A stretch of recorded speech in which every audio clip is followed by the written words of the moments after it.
Yesus datang kepada orang Israel, wahai orang Israel, Tuhan Allah kita, Tuhan itu Esa. Berarti Yesus punya Tuhan. Janganlah kamu menyebut siapapun Bapa di dunia ini, karena hanya ada satu Bapa, yaitu di sorga. Berarti Yesus punya Bapa. Aku akan pergi kepada Bapakku dan Bapamu, kepada Allahku dan Allahmu. Berarti Yesus punya Allah. Engkau harus menyembah atau proskuneo Tuhan Allahmu, dan hanya kepada Dia sajalah engkau berbakti. Adakah tidak, jujur sama saya ya, jujur sama saya ya, Anda jujur sama kita semua ya. Adakah tidak perintah Yesus menyembah kepada dirinya atau menyembah kepada Bapa yang di sorga? Jujur. Kalau ada perintah Yesus sendiri menyembah kepada dirinya, berarti Dia bukan Allah. Menurut Yesus, bukan menurut saya ya. Menurut Yesus, Tuhan itu tidak terlihat. Dijelaskan dalam surat Paulus 1 Timotius 6 nomor 16. Dialah satu-satunya yang tidak terhampiri, tidak takluk kepada maut, bersemayam di dalam terang. Tidak ada seorang pun yang dapat melihat Dia, dan manusia pun tidak bisa melihat Dia. Nah, bagaimana agar kita manusia ini bisa percaya kepada Tuhan yang tidak terlihat ini? Maka Tuhan mengutus utusannya ke dunia, yaitu Yesus. Yesus ini masuk pencipta atau ciptaan? Yesus nih. Kalau dikatakan Yesus itu adalah ciptaan, boleh-boleh saja. Di antara yang memberi dan yang menerima, yang mana yang Tuhan? Yang Tuhan, yang memberi. Lukas 2 nomor 11, yang lahir itu manusia. Keadaan yang sebenarnya Tuhan atau manusia? Tuhan lahir dalam natur manusia. Menurut Pak Nover, Tuhan yang benar itu Tuhan yang terlihat atau tidak terlihat? Tidak terlihat. Tidak terlihat. Oke. Nah, Yesus ini terlihat atau tidak terlihat?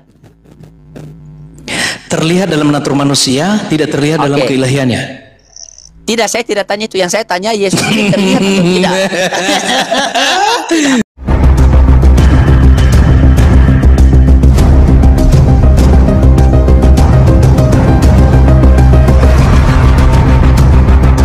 Itu sesuai dengan kehendak apa? Ini tidak memberikan dasar bahwa Yesus itu bukan Tuhan Allah. Karena kalau tadi kita melihat di dalam ayat yang saya berikan bahwa Yesus itu adalah Allah, udah jelas sekali teman-teman. Tapi sama sekali Bang Loding tidak menyinggung itu, malah dia lari kemana-mana teman-teman. Begini Pak Nover, tadi saya sudah memberikan ayatnya, Bang Loding. Tadi ketika Bang Loding membaca Matius 14 ayat 33, apakah di situ menemukan bahwa Yesus itu disembah? Jawabnya yes, Yesus disembah. Kenapa Yesus bisa disembah? Padahal ada ketentuan bahwa yang disembah hanya Allah. Ada perintah, ada pernyataan bahwa yang lain tidak boleh disembah selain daripada Allah. Lalu siapa Yesus disembah? Yesus itu adalah Allah. Memang dia manusia, tetapi dia juga adalah Allah. Karena dia adalah Allah, makanya dia disembah. Nah, ayat ini tidak di apa, teman-teman? Makanya kasihan saya sama Abang Loding ini. Jadi jangan dulu kemana-mana. Begini Pak Nover. Tadi Pak Nover mengatakan Yesus juga hamba. Ketika Yesus menjadi hamba, siapa yang Tuhan? Itu kan menunjuk pada kemanusiaannya, Bang. Nah, di mana datanya kalau Yesus itu sepenuhnya manusia, sepenuhnya Tuhan? Itu yang saya minta, Pak. Karena begini, Pak. Sabar, Anda dengar dulu. Anda dengar dulu. Karena slogannya Kristen itu, barang siapa yang percaya kepada Yesus maka akan selamat. Betul atau tidak? Betul. Nah, saya misalnya, saya Loding beserta keluarga saya datang kepada Pak Nover.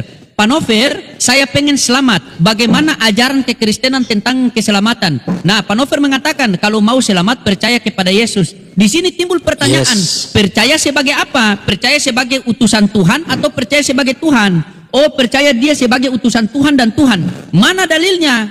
Karena kami orang berakal. Kami baca Bibel itu, Pak, yang dapati itu dari nubuatan sampai penggenapan Yesus utusan Tuhan. Tidak ada Yesus Tuhan. Contoh Pak ya. Nah, Ulangan 18:18. Pak Nover? Ya, silakan. Lanjut Bang, lanjut. Oke. Ya, silakan. Ulangan 18:18. Saya mau tanya sama Anda di situ. Ulangan 18:18 dikatakan seperti ini. Seorang nabi akan kubangkitkan di tengah-tengah kamu dari kalangan saudara-saudara kamu yang sama seperti kamu. Ya, dan akan kutitipkan firmanku di mulutnya dan dia berkata-kata sesuai apa yang aku perintahkan. Nah, saya mau tanya, itu nubuatan untuk siapa? Seorang nabi dibangkitkan itu. Saya tidak bohong-bohong waktu di sana, Bang, karena itu tidak berkaitan dengan topik yang saya berikan. Tidak, saya tanyakan, jangan begini Pak. Ketika nubuatan tentang kedatangan Nabi, tetapi penggenapannya yang datang Tuhan, bagaimana ceritanya? Saya mau tanya, nubuatan tentang kedatangan anak manusia, tetapi di perjanjian baru yang datang Tuhan, berarti salah datang. Anda jujur sama saya loh, Anda jujur sama saya. Ulangan 18:18 nubuatan untuk siapa? Begini Bang Loding, jangan dulu lari kita kemana-mana. Jangan kemana-mana Bang. Itu tidak bagus. Nanti kita membahas yang ini, yang itu, berbagai topik. Enggak cukup waktu Oke, Anda buktikan Yesus punya duinatur lah. Enggak cukup buktikan waktu Yesus kita. punya duinatur. Ya, buktikan Yesus punya duinatur. Enggak. Silakan. Enggak. Jangan alihkan topik. Kalau misalnya Bang Loding tidak sanggup membahas topik ini, oke, saya siap, kita bahas yang lain. Saya justru memberikan kesempatan sama Pak Loding. Ayo, mana poin yang kita bahas? Tetapi kalau Pak Loding tidak tidak setuju, ya kan? Artinya jangan bersifat semacam melarikan topik itu. Karena ini penting. Dari dulu sampai sekarang tidak ada satupun apologetik dari Muslim, ya, bukan kesombongan Bang Loding ya. Tidak ada satupun yang secara sportif, yang dengan jujur, ya, membantah argumen ini atau poin saya ini. Bukti bahwa Yesus itu adalah Allah, dia disembah, saudara-saudara. Kenapa itu menjadi poin? Karena tidak boleh yang lain disembah. Yang lain tidak boleh disembah. Ketika Petrus datang di rumah Kornelius, Kornelius tersungkur dan mau menyembah kepada Petrus. Petrus menegakkan Kornelius, saudara. Dan dia berkata, aku hanya manusia. Jangan kau lakukan begitu. Jadi Petrus sadar diri bahwa dia adalah manusia. Ketika diberikan penyembahan atau proskuneo, dia tolak. Ini Petrus jujur. Manusia yang jujur, rasul yang jujur. Bahkan malaikat pun, jangankan manusia Bang Loding, malaikat pun Bang Loding, ketika mau disembah sama Yohanes, malaikat itu berseru dan dia berkata kepada Yohanes, jangan lakukan itu, aku hanya hamba sama seperti engkau. Sembahlah Allah, proskuneo Allah. Jadi coba teman-teman, ya, sambil Bang Loding juga makan, nggak apa-apa, kita kasih kesempatan, nggak apa-apa Bang, kita santai. Cuma saya menegaskan ini Bang Loding, supaya Abang jangan kemana-mana. Saya mengharapkan sekali gitu loh, untuk dibantah, walaupun saya sudah menduga nggak bakal bisa. Hanya Allah yang bisa membantah ini. Karena ini berasal dari Allah sendiri dan tidak mungkin Allah membantah ini. Jangankan manusia membantah, Allah saja tidak mau membantah. Karena memang benar Yesus itu adalah Allah, makanya dia disembah. Manusia tidak boleh disembah, malaikat tidak boleh disembah, karena memang itu pernyataan. Karena itu memang larangan, tidak boleh disembah yang lain selain daripada Allah. Lalu sekarang pertanyaannya sangat jelas, siapa Yesus ini kok disembah? Kalau dia bukan Allah, mestinya dia menolak. Sama seperti Petrus, dia menolak. Apakah Petrus lebih jujur daripada Yesus? Apakah malaikat lebih jujur daripada Yesus? Kan tidak mungkin. Lucu sekaligus tragis melihat seorang pendeta berpeci yang sok berkamuflase agar dikira Muslim, padahal isi kepalanya masih penuh dengan doktrin lama, Yesus itu Allah. Sayangnya, yang ia tutup dengan peci itu bukan kepalanya, tapi logikanya. Kalau memang Yesus itu Allah, kenapa di dalam Yohanes 17 nomor 3 Yesus sendiri berkata, inilah hidup yang kekal itu, yaitu bahwa mereka mengenal Engkau, satu-satunya Allah yang benar, dan mengenal Yesus Kristus yang telah Engkau utus. Yesus dengan jujur menyebut dirinya hanya utusan, bukan Allah. Begitu juga di Matius 19 nomor 17 Yesus berkata, mengapa engkau bertanya kepadaku tentang apa yang baik? Hanya satu yang baik, yaitu Allah. Lagi-lagi Yesus tidak mau disamakan dengan Allah, malah menunjuk ke atas, hanya Allah yang layak disebut baik. Maka kalau pendeta berpeci itu bilang Yesus adalah Allah, berarti pendeta itu sedang menuduh Yesus pembohong. Padahal ayat-ayatnya jelas terang benderang, Yesus menolak disembah sebagai Tuhan. Jadi, pecinya boleh Islami, tapi ucapannya tetap kontradiktif. Islam itu bukan soal pakaian, tapi soal tauhid. Memang Yesus layak disembah, karena dia adalah Allah. Oke, Jadi dibantah itu. Saya mengharapkan dibantah itu, Bang. Dibantah. Oke, begini. Jangan kemana-mana, Bang Loding. Saya makanya Anda ngerti apa yang makanya saya Anda jangan khotbah lah. Kasihlah saya waktu sedikit. Ini Anda bicara panjang, saya tidak ada waktu. Begini, Pak Novel. Silakan, Bang.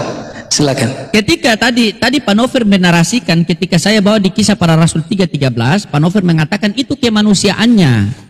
Berarti Pak Novel sendiri mengatakan bahwa Yesus itu mempunyai dui natur, sepenuhnya manusia, sepenuhnya Tuhan. Nah, dalilnya itu di mana? Itu yang saya minta.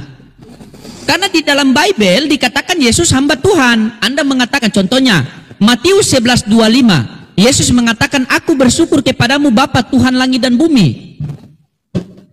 Nah, pasti di situ Pak Novel mengatakan itu kemanusiaannya. Nah, di mana dalil mengatakan dia itu adalah Tuhan atau dia mempunyai dui natur? Di mana dalilnya? Itu yang saya minta. Dari tadi Anda hanya bertakia Korintus. Kalau hanya bla bla bla bla bla, saya bisa, Pak. Tapi kita butuh data loh. Kita butuh data, Pak. Kita butuh dalil, kita butuh petunjuk. Makanya tadi saya kasih perumpamaan sama Anda. Ketika kami satu keluarga datang kepada Pak Nover, Pak Pendeta Nover, Pak Pendeta, kami pengen selamat, bagaimana? Anda mengatakan percaya Yesus. Percaya sebagai apa? Sebagai Tuhan atau utusan Tuhan?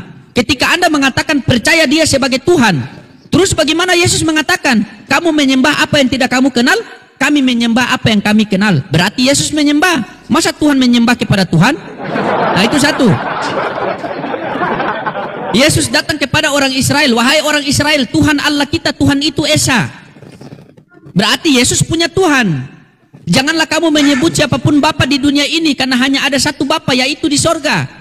Berarti Yesus punya Bapa. Aku akan pergi kepada Bapakku dan Bapamu, kepada Allahku dan Allahmu.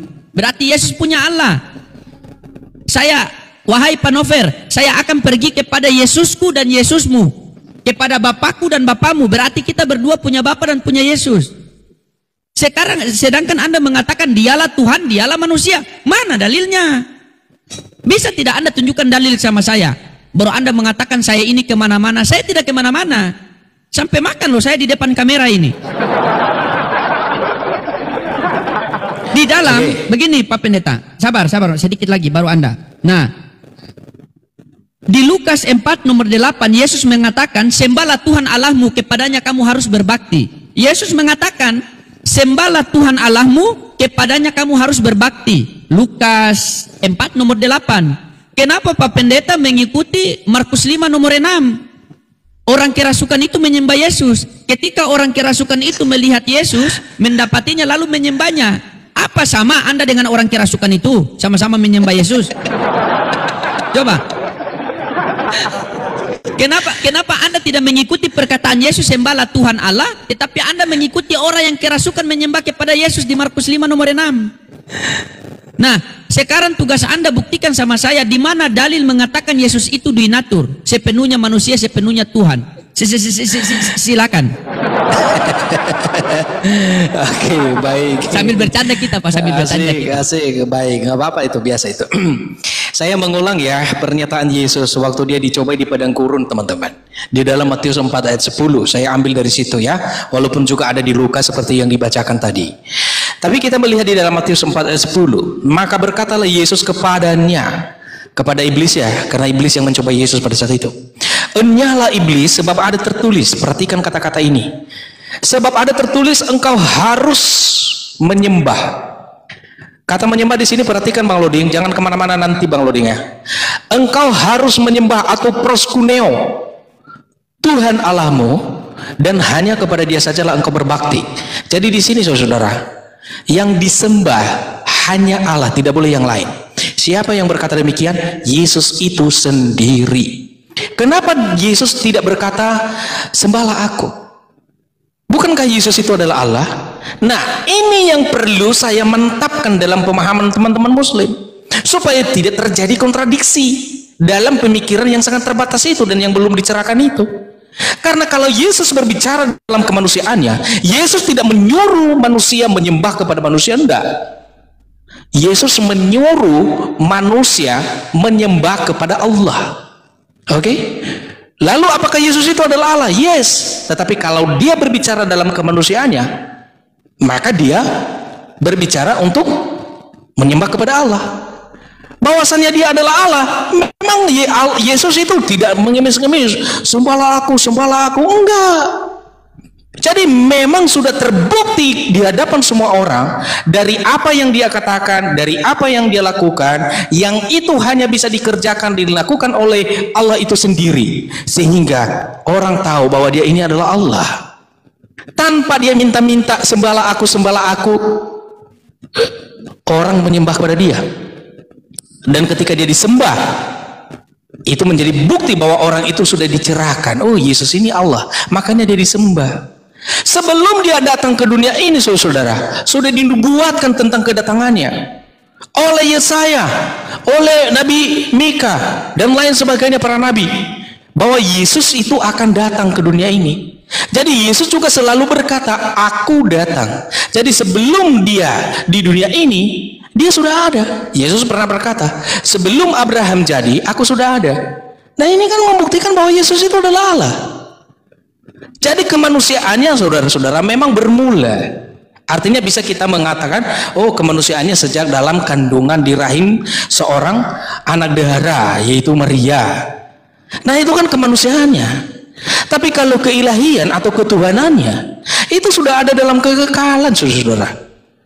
Nah, itu kan, makanya apa yang dikatakan tentang Yesus, bahwa dia itu adalah yang dijanjikan itu, dan bahwasannya dia itu adalah Allah yang datang ke dunia. Makanya Yohanes itu menuliskan suratnya. Yohanes di dalam 1 pasal 1 ayat 1, Bang Luding. Tenang Bang Luding, ya, tenang. Saya tidak khotbah ini berisinya pernyataan saya ini. Berisi. Makanya Yohanes mengatakan, pada mulanya adalah firman. Firman itu bersama-sama dengan Allah. Dan firman itu adalah Allah. Jelas. Pada mulanya itu berbicara kekekalan, saudara. Jadi apa yang ada pada mulanya? Firman. Firman itu bersama-sama dengan Allah. Firman yang kemudian menjadi manusia atau menjadi daging itu, itulah Yesus. Makanya kalau ditanya di mana bukti Alkitab dua natur dalam satu pribadi, nah ini menjelaskan itu juga. Tetapi saya lebih mengarahkan kepada Bang Loding ini untuk membantah bahwa di dalam Alkitab sudah jelas terbukti bahwa Yesus itu adalah Allah karena dia disembah.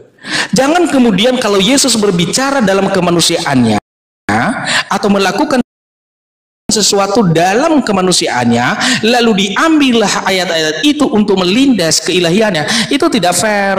Karena kami tidak menolak bahwa Yesus itu manusia, kami menerima dua-duanya. Semua ada di dalam Alkitab dengan jelas terang benderang. Pendeta Nover dengan penuh gaya berkata, Yesus itu 100% manusia, tapi sekaligus 100% Tuhan. Begitu PST Loading minta data, langsung ngeheng, layar otaknya cuma muncul tulisan loading, please wait. Masalahnya sederhana kok, di dunia nyata tidak ada rumus 100% plus 100% sama dengan 100%. Itu bukan iman, itu ilusi matematika. Hukum pasti, 100% plus 100% sama dengan 200%. Jadi kalau Yesus diklaim 100% manusia plus 100% Tuhan sama dengan 200%, hasilnya bukan Yesus tapi kebohongan teologis. Parahnya, Yesus sendiri justru mengaku dengan rendah hati. Yohanes 8 nomor 40. Tetapi yang kamu berusaha membunuh aku, seorang manusia yang telah mengatakan kebenaran kepadamu, yang kudengar dari Allah. Markus 13 nomor 32. Tetapi tentang hari atau saat itu tidak seorang pun yang tahu, malaikat-malaikat di sorga tidak, anak pun tidak, hanya Bapa saja. Kalau Yesus 100% Tuhan, kenapa tidak tahu hari kiamat? Jadi, klaim pendeta Nover itu ibarat jualan kalkulator rusak, hasilnya ngawur, tapi dipaksa disebut misteri iman. Padahal yang misteri itu justru logika pendeta Nover sendiri. Yesus adalah manusia sepenuhnya, yes. Bukti bahwa dia adalah manusia, dia disebut sebagai hamba. Dia berdoa, dia berkata Allahku, Allahmu, Bapakku, Bapakku, Bapamu, Bapakku. Ya, dalam kemanusiaannya dia merasakan ketakutan. Nah, jangan kemudian dijadikan argumen itu atau ayat itu mengatakan, oh Yesus bukan Allah. Lihat, bukti bahwa Yesus adalah Allah. Dia disembah, bro. Ketika dia disembah, tidak ada satupun kata dari Yesus dia menegur, jangan sembah saya seperti Petrus. Atau Yesus berteriak seperti malaikat ketika Yohanes menyembah kepada malaikat, jangan sembah saya. Itu kan malaikat, bukan Allah. Tetapi ketika Yesus disembah, dia tidak pernah menolak. Ini mana ada orang yang merasuk dalam keadaan kerasukan disembah Yesus? Nggak ada, saudara-saudara. Tadi Bang Loding mengatakan seolah-olah ada orang yang dalam kerasukan menyembah kepada Yesus. Mana juga ada orang yang kerasukan menyembah kepada Yesus? Aneh Bang Loding ini. Baca Markus 5 nomor 6 Pak Pendeta. Iya, kalau orang yang disembuhkan dari kerasukan kemudian menyembah kepada Yesus, itu lain cerita. Karena konotasi dari pernyataan Bang Loding, dalam keadaan kerasukan orang itu melakukan penyembahan kepada Yesus, itu tidak ada di dalam. Makanya baca Markus 5 nomor 6. Coba Anda baca Markus 5 nomor 6. Coba Anda baca. Oke, nggak apa-apa. Tetapi kenapa Bang Loding tidak mengekspos atau menanggapi ayat yang saya berikan? Misalnya itu tadi loh, apa lupa mencatatnya Bang? Saya baca sekali lagi ya, di dalam ini tadi, Matius 9 ayat 18 lah. Sebenarnya ada banyak ayat Bang, tapi saya memilih ayat-ayat yang mudah dipahami. Dan juga di dalam Matius 8 ayat 2 Bang. Dan juga di dalam Matius 14 ayat 33 itu tadi. Ini bukan orang yang sedang kerasukan, tetapi orang-orang yang waras, orang-orang yang percaya, orang-orang yang mengenal Yesus. Mereka menyembah kepada Yesus karena Dia adalah Allah. Jadi kalau Bang Loding, coba Anda baca, baca Markus 5 nomor 6 dulu. Baca Markus 5 nomor 6 biar dapat edukasi. Markus 5 nomor 6. Oke, baik, kita baca dulu. Iya. Oh, tidak mau ayat yang saya kasih teman-temannya. Dia Bang Loding punya ayat sendiri, nggak apa-apa. Markus 5 ayat 6. Markus 5 ayat 6. Kita baca ya. Yesus mengusir roh jahat ya dari orang Gerasa. Itu judul perikopnya atau perikopnya ya, judul teksnya. Lalu sampailah mereka di seberang danau di daerah orang Gerasa. Baru saja Yesus turun dari perahu, datanglah seorang yang kerasukan. Perhatikan ya. Ada seorang yang kerasukan roh jahat dari pekuburan menemui Yesus atau menemui dia. Orang itu diam di sana dan tidak ada seorang pun lagi yang sanggup mengikatnya sekalipun dengan rantai. Ayat 4. Karena sudah sering ia dibelenggu dan dirantai, tetapi rantainya diputuskannya dan belenggunya dimusnahkannya, sehingga tidak ada seorang pun yang cukup kuat untuk menjinakkannya. Siang malam ia berkeliaran di pekuburan dan bukit-bukit sambil berteriak-teriak dan memukuli dirinya dengan batu. Ketika ia melihat Yesus dari jauh, berlarilah ia mendapatkannya lalu menyembah. Sabar. Tidak, yang saya tanyakan, sama tidak orang yang kerasukan itu sama Pak Nover? Sama tidak? Jujur. Saya jelas. Oh iya, silakan. Dengan keras ia berteriak, apa urusanmu dengan aku? Tinggi demi Allah, jangan siksa aku. Karena sebelum Yesus mengatakan kepadanya, hai engkau roh jahat, keluar dari orang ini. 9. Kemudian ia bertanya kepada orang itu, siapa namamu? Jawabnya, namaku Legion karena kami banyak. Ia memohon dengan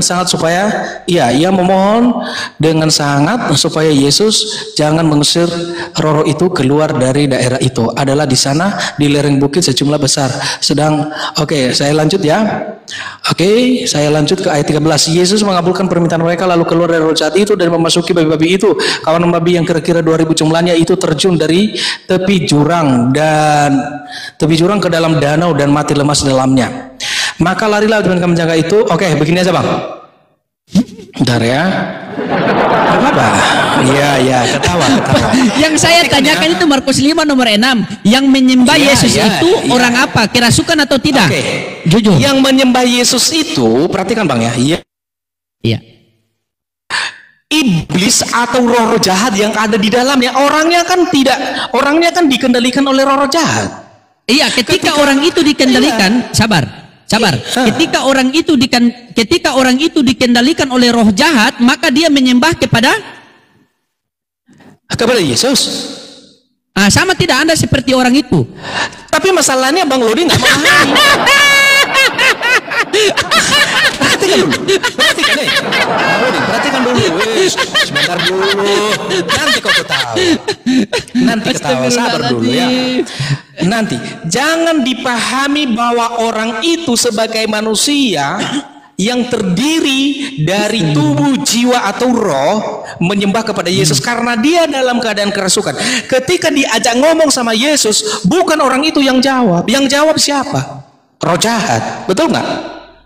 Roh jahat itu menyembah siapa?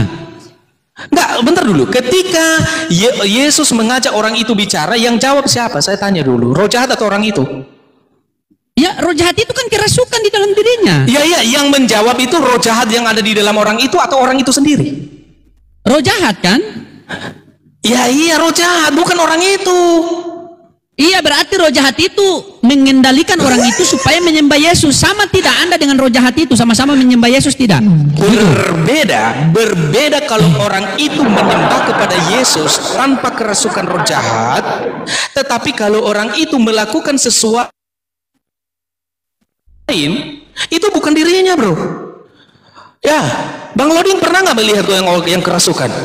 Manifestasi kerasukan seperti apa? Garuk-garuk badannya kan?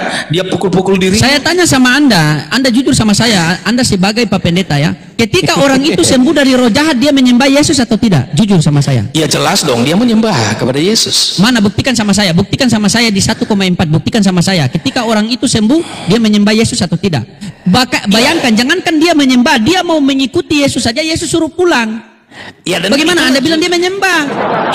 Itulah bukti bahwa dia itu menyembah. Menyembah itu menurut Bang Lodi seperti apa sih sebenarnya? Saya tanya dulu. Nah, ditanya pula menyembah seperti apa? Dari tadi Anda yang bahas.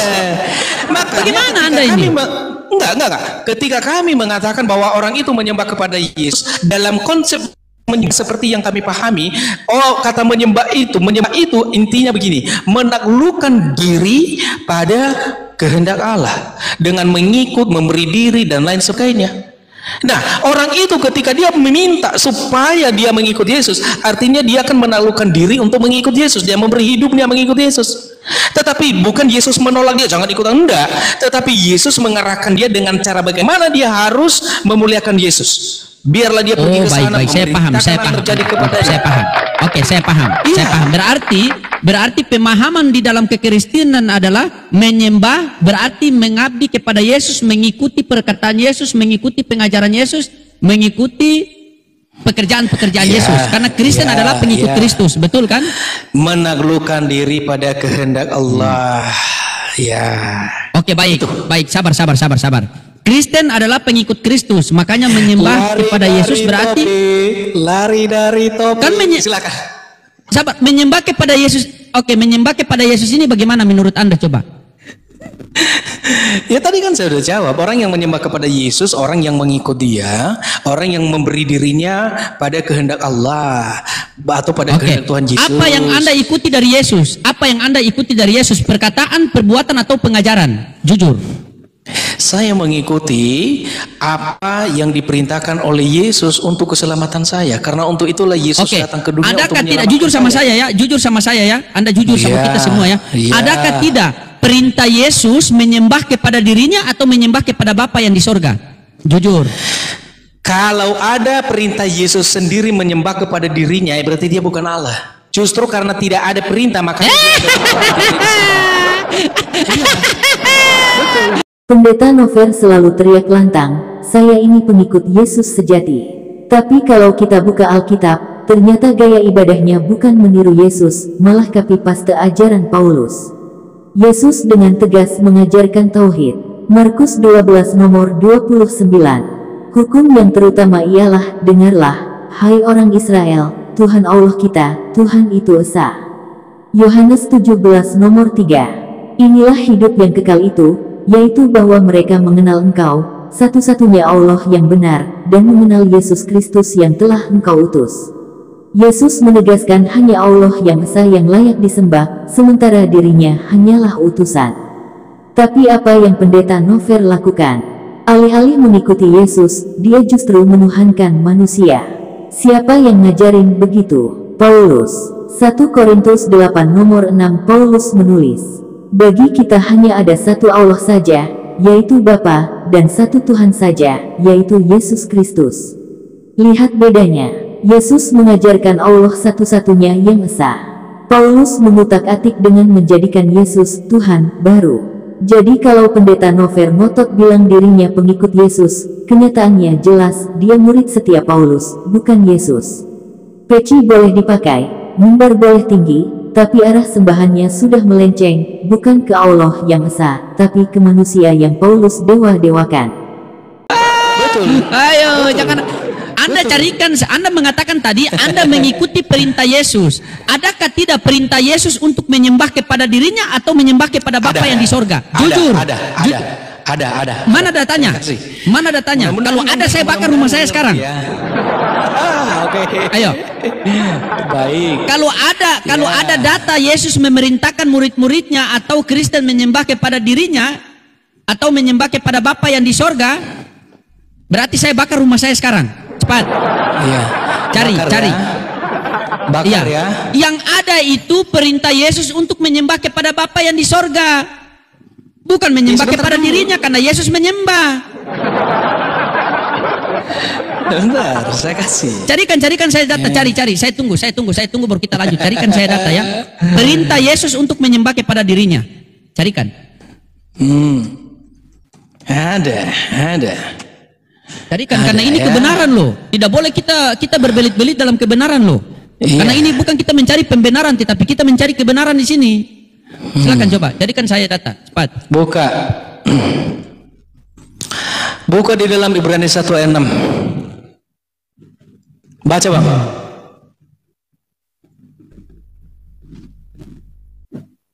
Mana ada perkataan Yesus di sini? Perkataan Yesus yang saya minta, bukan Ibrani. Oh.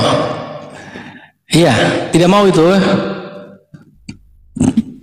Bagaimana Anda lari ke Ibrani? Ini Pak Pendeta, di dalam Bible itu perkataan Yesus itu tulisannya warna merah. Ini hitam abu-abu. Kasihlah saya data. Aduh, bagaimana Anda ini? Jadi Anda minta Yesus sendiri berbicara dari mulutnya. Sembahlah aku, begitu. Oke, baik. Begini. Sabar Pak Pendeta. Ini saya buka ya. Sabar, saya kasih Ibrani tadi. Begini. Ini pembuktian teman-temannya. Ini pembuktian. Ini edukasi. Ini lihat Pak Pendeta. Di sini Anda membuka ini ya. Ibrani 1 nomor 6 tadi kan. Nah. Dan ketika ia membawa pula anaknya yang sulung ke dunia, ia berkata, sembahlah, semua malaikat Allah harus menyembah dia. Betul? Dia itu siapa? Nah, coba Anda lihat sini. Lihat sini dulu. Siapa? Iya, lihat sini dulu. Ya. Ini kan ada bintik ini. Iya, sabar. Anda lihat sini dulu. Ini kan ada ini, kan? Ya. Nah, kita klik di sini ya. Kita klik. Nih. Semua orang yang beribadah kepada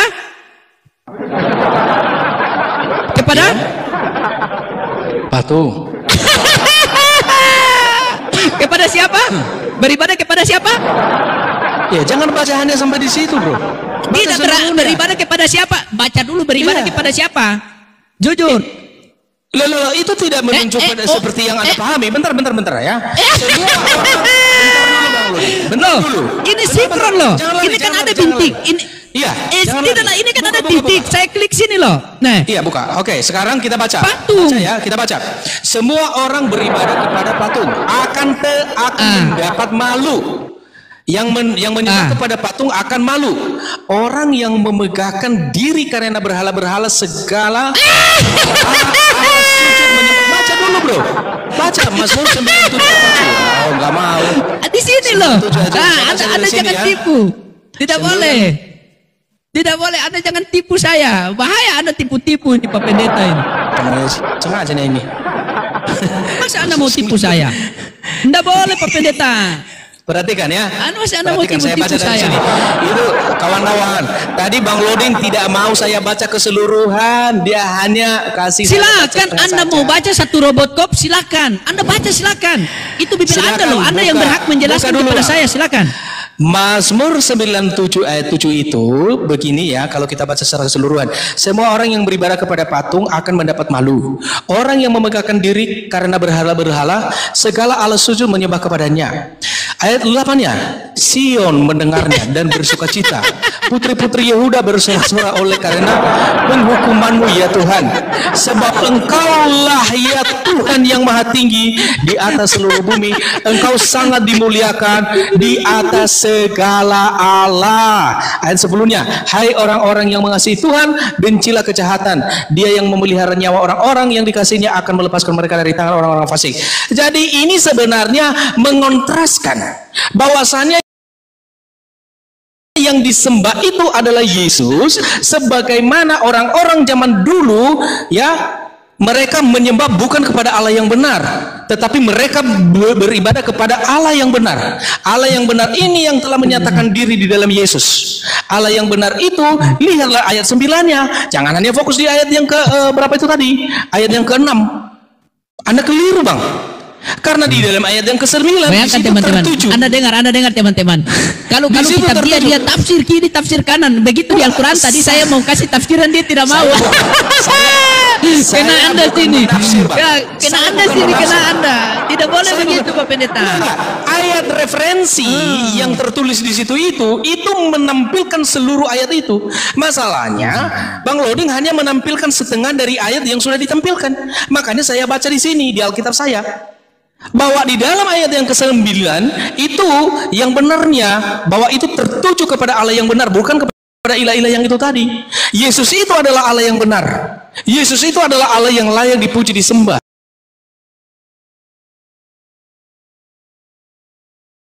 Berani? Jangan kejang-kejang. Ya, silakan. Jangan kejang-kejang. Saya udah jawab semua. Saya udah jawab semua pertanyaannya, Bang. Ya, saya udah jawab, Bang Loding. Saya udah jawab. Saya senang. Mana datanya? Datanya coba. Tetapi perhatikan, yang memprihatinkan bagi saya teman-teman, masa sih Bang Loding saya tantang, bahkan saya dalam lingkup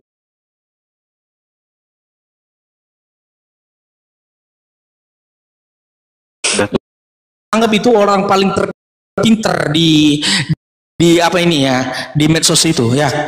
Dia masuk ke saya, dia mencoba mau bantah ayat baru satu poin itu.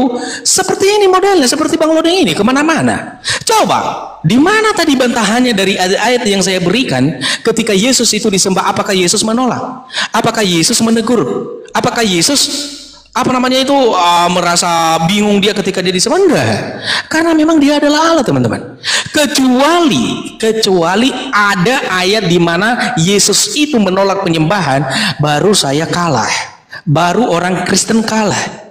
Tetapi satu pun tidak ada Yesus menolak. Jangankan Yesus minta, ayo sembah aku, ayo sembah aku. Perhatikan itu tuntutannya Bang Lodi ya. Di mana ada Yesus minta dia disembah?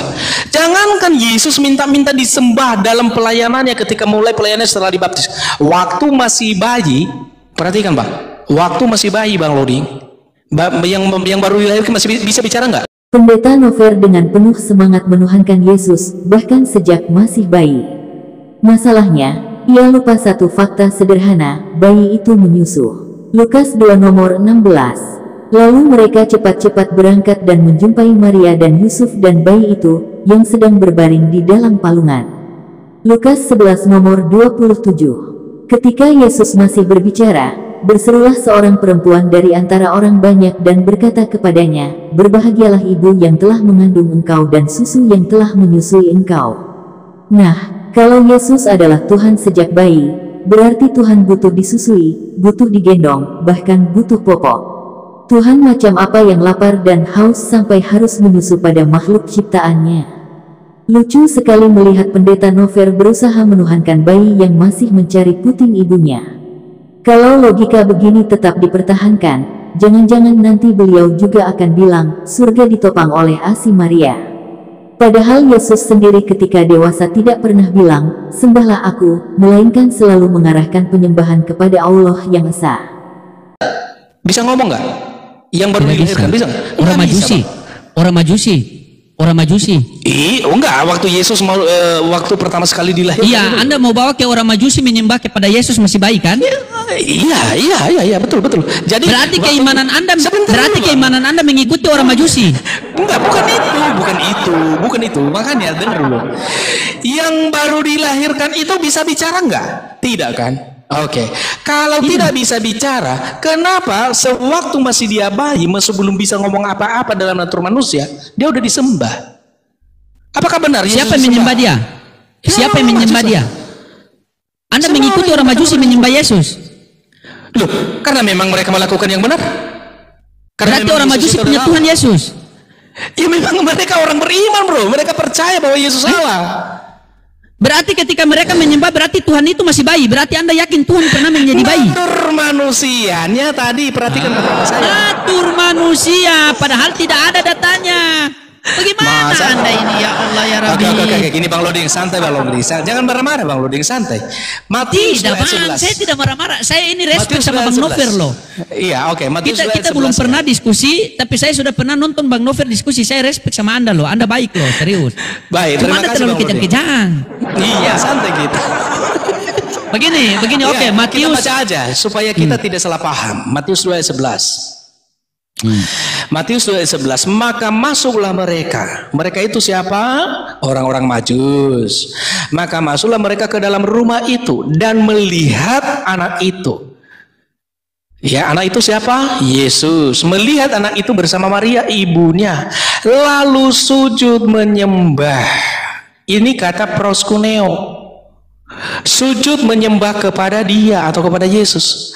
Mereka pun membuka tempat harta bendanya dan mempersembahkan persembahan kepadanya, yaitu emas, kemenyan dan mur. Ya, itu semacam apa, itulah biasalah itu, ya kan? Tetapi di sini waktu Yesus dalam natur manusianya pun dia disembah. Kenapa? Bukan karena dia manusia, tetapi karena memang dia adalah Allah. Karena tergenapi apa yang telah dinubuatkan oleh Nabi Yesaya. Saya bukakan sama Bang Loding supaya Bang Loding ya tidak menganggap saya berasumsi, teman-teman ya. Senangnya sama Bang Loding ini sebenarnya, cuma Siap, mantap, abang mantap. Biasa kita Iya. iklan-iklan bang. Anda ini mantap loh. Saya pernah lihat Anda diskusi. terima kasih. Mantap Anda. Saya suka Terima kasih Bang diskusi sama Loding. Anda. Serius. Nah, ini ya sesuai dengan nubuatan Yesaya 9 ayat 6. Sebab seorang anak telah lahir untuk kita, seorang putra telah diberikan untuk kita. Lambang pemerintahan ada di atas bahunya, dan namanya disebutkan Orang Penasihat Ajaib, Allah yang perkasa, Bapa yang kekal, Raja Damai. Di sini ada Allah yang perkasa. Allah yang perkasa. Seorang anak telah lahir. Siapa? Allah yang perkasa. Loh, Allah yang perkasa kok dilahirkan? Bagaimana Allah bisa dilahirkan? Kan tidak bisa. Dalam natur keilahiannya tidak bisa dilahirkan, bro.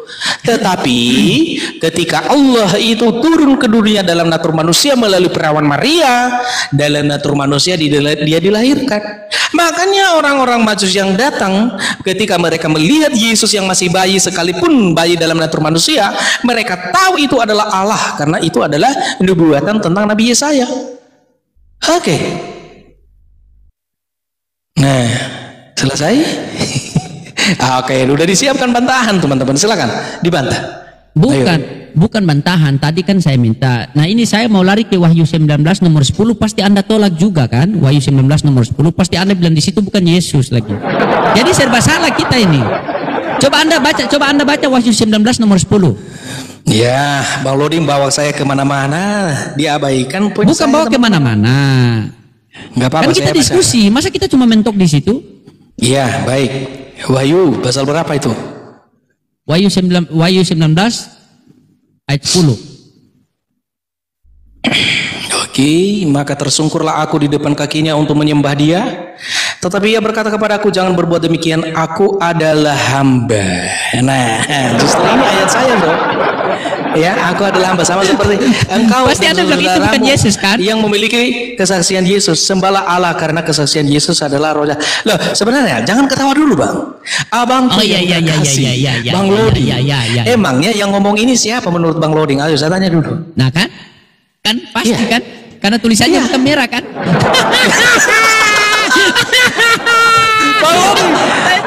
Saya sudah tahu itu.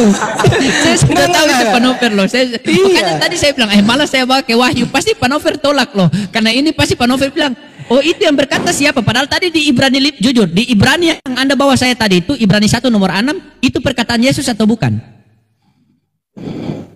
Ya itu, yang mana? Yang Ibrani? Ya memang itu bukan perkataan Yesus, itu perkataan Allah Bapa. Iya. Makanya itu Pak Pendeta, makanya itu Panover ini asik sebenarnya diskusi sama Panover. Tapi begini Panover. Nah, yang menjadi begini Panover, ini saya bernarasi sedikit ya. Begini Panover ya. Saya sebagai orang Islam, saya percaya Yesus sebagai juru selamat. Saya percaya dia sebagai utusan Tuhan. Karena itu tertulis, saya percaya dia sebagai utusan Tuhan. Tapi kalau untuk percaya dia sebagai Tuhan, di situ kita diskusi. Ya, kita diskusi. Ya, kita diskusi apakah benar dia itu utusan Tuhan atau Tuhan. Karena sabar dulu Panover, Yohanes 17:3 dikatakan, inilah hidup yang kekal itu mengenal engkau satu-satunya Allah yang benar dan mengenal aku Yesus Kristus yang telah engkau utus. Berarti ayat itu menjelaskan Yesus utusan Tuhan. Nah begini Pak, menurut Yesus, bukan menurut saya ya, menurut Yesus Tuhan itu tidak terlihat.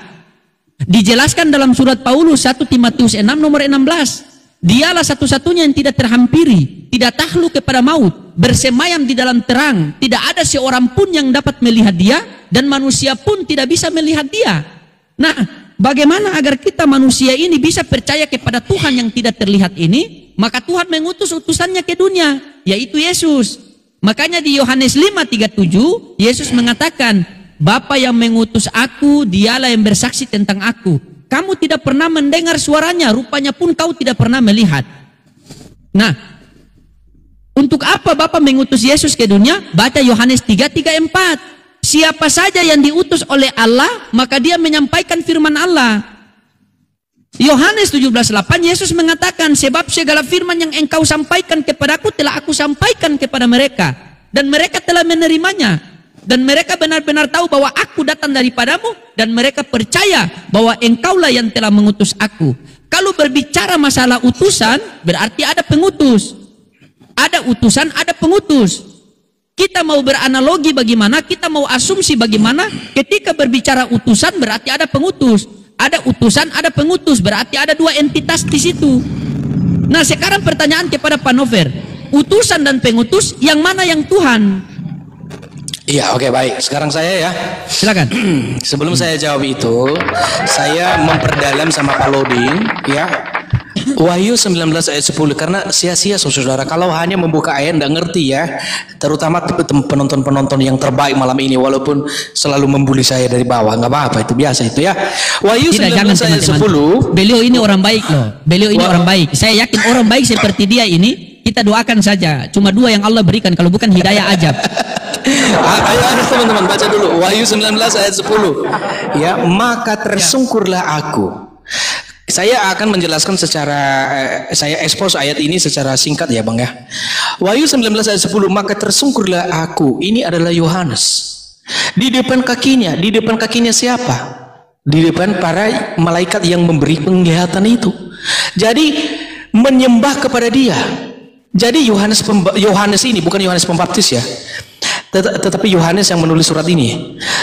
Dia mau menyembah malaikat itu yang memberikan penglihatan itu kepada dia, Pak Lodi. Tetapi malaikat itu berkata, jangan berbuat demikian, aku adalah hamba. Memang betul, malaikat itu adalah hamba.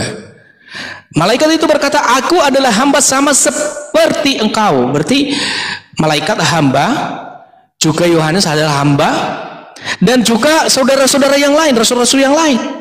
Repot betul kalau manusia dipaksa jadi Tuhan.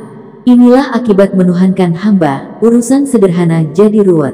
Padahal Yesus sendiri terang-terangan mengaku bahwa dirinya hanyalah hamba Allah. Kisah Para Rasul 3 nomor 13. Allah Abraham, Allah Ishak dan Allah Yakub, Allah nenek moyang kita, telah memuliakan hambanya, Yesus. Kisah Para Rasul 4 nomor 27.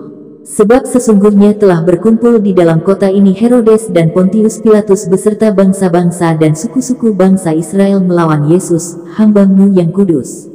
Matius 12 nomor 18. Lihatlah, itu hambaku yang kupilih, orang yang kukasihi, yang kepadanya jiwaku berkenan.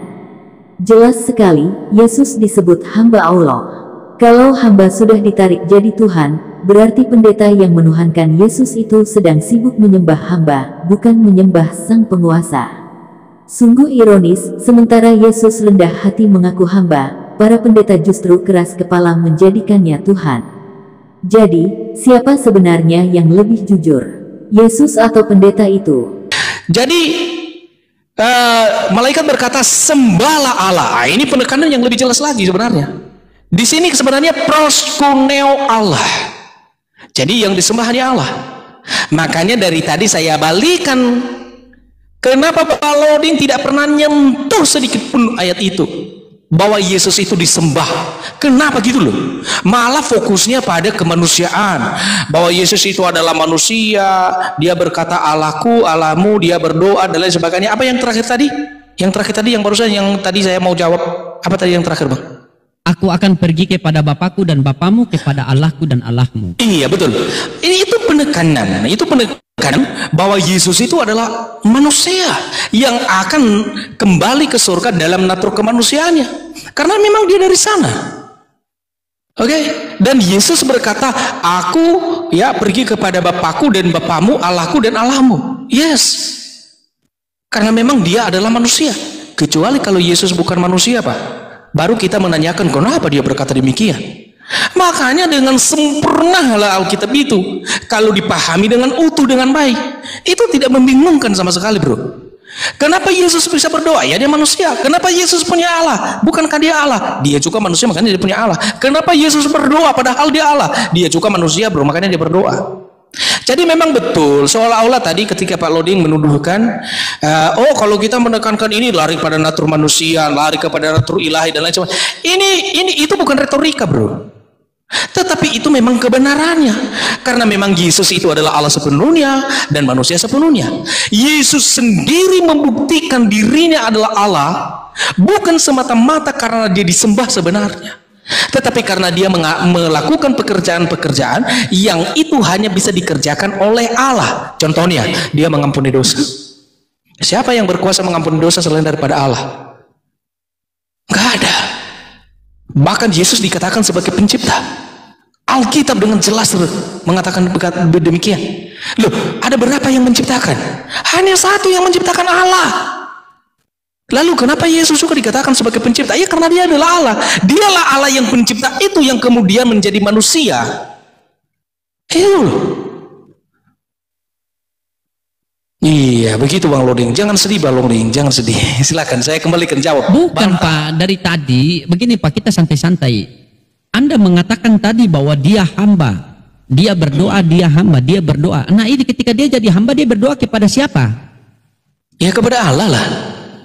Allah itu dia juga. Iya, dia memang Allah. Berarti dia berdoa kepada dirinya sendiri. Kemanusiaannya bukan Allah. Iya, kemanusiaannya itu berdoa kepada. Bentar, sebentar Bang. Singkat. Iya, Yesus iya, berdoa iya. dalam natur manusianya. Yesus berdoa. Iya. Apakah dia bukan Allah? Manusianya bukan Allah. Itu yang saya jawab. Iya, manusianya itu bukan Allah. Nah, manusianya ini berdoa kepada Allah. Allah itu siapa? Yesus juga. Yesus itu nama kemanusiaan, Mbak. Nah, kalau nama ketuhanannya siapa? Allah tidak punya nama seperti Muslim. Sorry. Iya. Coba Iya, pelan-pelan. betul. Saya hampir paham. Ketika Iya, jadi ini kan tema Anda ini, Yesus sabar. Silakan. Oke. Ini kan Anda punya tema, Yesus adalah Allah, kan? Allah, iya. Oke. Betul. Jadi Ketika ketika Yesus kami mengatakan, apa? Silakan. Yang mana ini? Oke. Silakan dulu, Anda ketika kami berkata bahwa Yesus itu adalah Allah, ya, bukan berarti sebenarnya dia punya nama. Ya, karena Allah itu adalah roh. Ya, dia adalah roh. Siapa yang memberi dia nama? Makanya dalam makna kami menyembah kepada Allah itu, yaitu itu artinya itu kami pun di seluruh dunia ini banyak orang Kristen. Jadi orang yang Kristennya di suku Manado, dia panggil Yesus adalah Allah di bahasa sukunya. Kami di sini di Sumatera Nias, kami menyebut Yesus itu Allah dalam bahasa suku kami, Lowalangi. Pakai bahasa Indonesia, Yesus adalah Allah. Itu tidak bermasalah bagi kami, bro. Karena kami menyebutkan itu tertuju kepada Sang Khalik langit itu, tertuju pada yang kami sembah itu, yang mencipta itu, kepada pribadi itu, Sang Khalik langit dan bumi itu, yang menciptakan langit dan bumi dan segala isinya. Jadi masalah kami menyebut dia Allah itu bukan berarti dia punya nama. Siapa yang memberi dia nama? Okay. Iya, betul. Ya, paham. Berarti Anda menyembah kepada Yesus ini karena di dalam diri Yesus itu ada roh Allah, begitu? Bukan Yesus memiliki roh Allah ya. Tetapi memang Yesus kalau kita bicara Yesus dalam kemanusiaannya, memang dia memiliki roh kemanusiaan. Tetapi kalau kita bicara bahwa dia adalah Allah, memang dia adalah roh. Bukan dia memiliki roh Allah. Memang dalam hakikat keilahiannya, kealahannya memang adalah roh. Karena kita bicara Allah itu hakikatnya roh, kealahan itu hakikatnya roh. Iya, Allah Roh Kudus. Roh Kudus. Jadi sabar. Ini saya mau hampir-hampir mengerti nih. Berarti Yesus ini adalah nama manusia. Iya dong, betul. Oke, Yesus adalah nama manusia. Jadi Anda menyembah kepada Yesus atau kepada Allah? Kepada Allah. Kepada Allah. Iya. Nah, Allah itu sekarang di mana? Allah ada di mana-mana. Ada di Allah, mana-mana. artinya Allah tak terbatasi oleh ruang dan waktu. Taktanya memang surga. Tetapi dalam keberadaannya, ya, apakah Allah itu Yesus itu sendiri atau bukan? Iya, makanya kalau kita bicara Yesus adalah Allah, berarti kita bicara keilahiannya. Iya, betul, keilahiannya. Kita bicara betul, saya manusia, paham. berarti kita bicara natur ilahinya. Iya, berarti ini kan dua, ini kan tidak bisa dipisahkan, namun bisa dibedakan, kan? Betul. Tidak bisa dipisahkan, betul. Namun bisa dibedakan. Betul.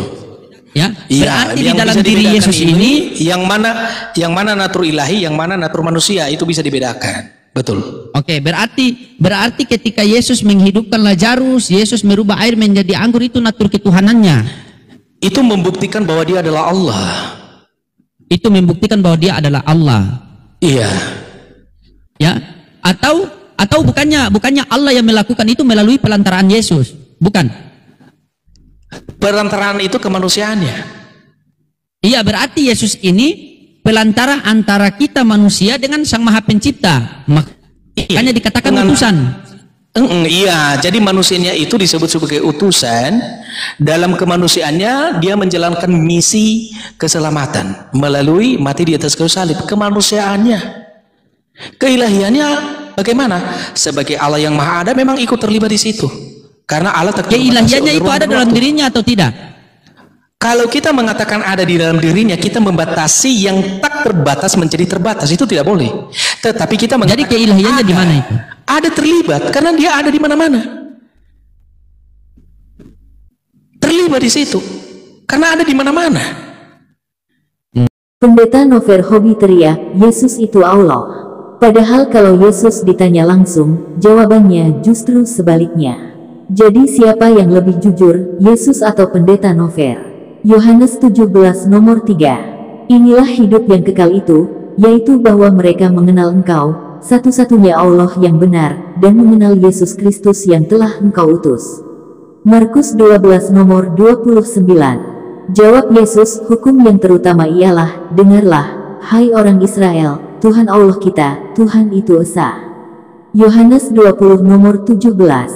Kata Yesus kepadanya, janganlah engkau memegang aku, sebab aku belum pergi kepada Bapa, tetapi pergilah kepada saudara-saudaraku dan katakanlah kepada mereka, bahwa aku akan pergi kepada Bapakku dan Bapamu, Allahku dan Allahmu. Yesus sendiri mengaku punya Allah, mengajarkan umatnya menyembah Allah yang esa, dan menyebut dirinya hanya utusan. Tapi entah dari mana pendeta Nover dapat wahyu baru bahwa Yesus itu Allah. Ironisnya, Yesus berkata jujur, aku bukan Allah, sedangkan pendeta Nover nekat menjadikan Yesus Allah. Jadi siapa yang lebih layak dipercaya, pengakuan Yesus atau karangan pendeta? Iya kan? Nah, makanya kalau diksi katanya mengatakan ada di dalam dirinya keilahian itu, seolah-olah kita membatasi yang tak terbatas. Makanya saya tidak menggunakan kalimat itu. Nah, konsisten pada pernyataan bahwa Allah itu maha ada. Berarti kalau Allah itu maha ada, itu mutlak. Tidak ada ruang di mana Allah tidak ada. Iya betul, karena Allah itu ada sebelum kata ada itu ada, dan Allah tetap ada walaupun kata ada itu tidak ada lagi, karena dialah yang maha awal dan yang maha akhir. Betul atau tidak? Iya. Iya, dia tidak berawal dan dia tidak berakhir. Itulah Tuhan yang sebenarnya. Nah sekarang begini Pak Nover. Pak Nover sepakat sama saya tidak kalau di dunia ini cuma ada dua, ada pencipta dan ciptaan. Iya. Ya, di dunia ini cuma ada dua, ada pencipta dan ciptaan. Betul? Kalau kita membicarakan pencipta, ya pencipta itu hanya Allah, tidak ada yang lain. Iya, makanya saya bilang di dunia ini cuma ada dua, ada pencipta dan ciptaan. Ya, tapi kalau dalam lokal bicara dunia, semua ciptaan, Bang. Tetapi kalau kita masukkan di dalam dunia ini ada ciptaan, seolah-olah Allah itu hanya ada di dunia ini, tidak ada di surga. Karena kalau kita bicara ciptaan, Tuhan Allah tidak hanya ada di dunia, ada di mana-mana. Di surga ada, di dunia ini juga ada. Bukan, simpel saya begini, di dunia ini cuma ada dua, ada ciptaan dan ada pencipta, ada manusia, ada hamba. Betul tidak? Ya, makanya justru itu yang tidak saya setuju, Bang. Yang satu itu, pencipta itu. Kalau Oke, hanya Tuhan ini pencipta atau bukan? Pencipta. Kita ini ciptaan atau pencipta? Ciptaan yang ada di dunia ini, kita tidak ada di tempat lain. Iya memang, itu saya bukan berarti. Betul, saya mengerti, saya mengerti. Artinya Bang Nah, Loding sekarang juga, poinnya di sini. Poinnya di sini. Yesus ini masuk pencipta atau ciptaan Yesus nih? kalau dikatakan Yesus itu adalah ciptaan, boleh-boleh saja, karena dia bermula dalam natur manusia. Tetapi itu tidak sepatutnya, kita tidak mengharuskan begitu sebenarnya, Bang. Karena sebelum Yesus ada dalam kemanusiaan, dia sudah ada dalam keilahian. Makanya dia pernah berkata, sebelum Abraham jadi aku sudah ada. Itu penekanan pada keilahiannya. Memang natur manusianya bermula. Dan dalam hal itulah kita mengatakan dia disebut sebagai ciptaan, ya oke. Tetapi jangan disamakan definisi ciptaan yang diberikan kepada Yesus dengan ciptaan yang diberikan kepada manusia atau kepada makhluk lain. Oh iya. Iya, berarti berbeda ya. Ciptaan kepada Yesus ini berbeda daripada ciptaan kepada kita ya. Iya, perbedaannya itu tadi. Perbedaannya di mana itu, Bang? Artinya sebelum pun Yesus ada di dunia ini, dia sudah ada. Jadi karena bermula dia dalam natur manusiaannya, makanya dia boleh dikatakan sebagai ciptaan.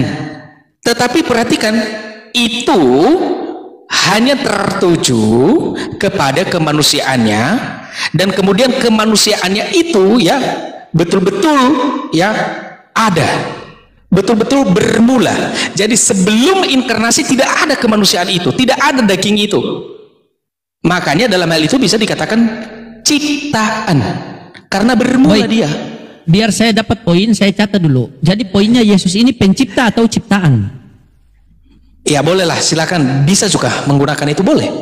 Bisa dikatakan. Tidak, saya tanya sama Anda biar saya catat. Yesus ini pencipta atau ciptaan?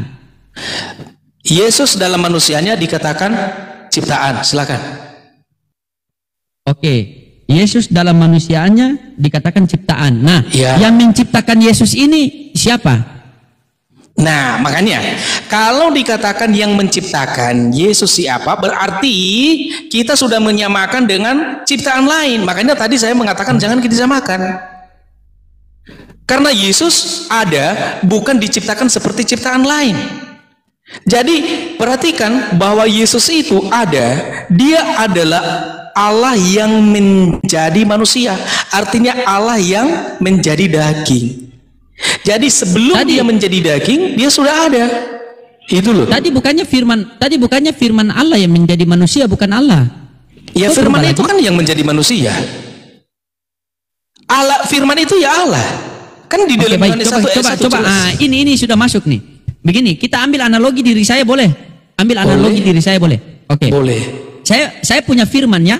Analogi ini hanya analogi Pak ya. Iya, tapi sebelumnya dulu kita baca aja dulu Yohanes 1. Kalau memang itu yang kita bahas, baru nanti analogi. Iya, boleh. Yohanes 1 ayat 1 ya. Ya, pada mulanya adalah firman, firman itu bersama-sama dengan Allah dan firman itu adalah Allah. Ya? Jadi kalau ditanya siapa firman itu? Allah. Oke, adalah silakan. Allah.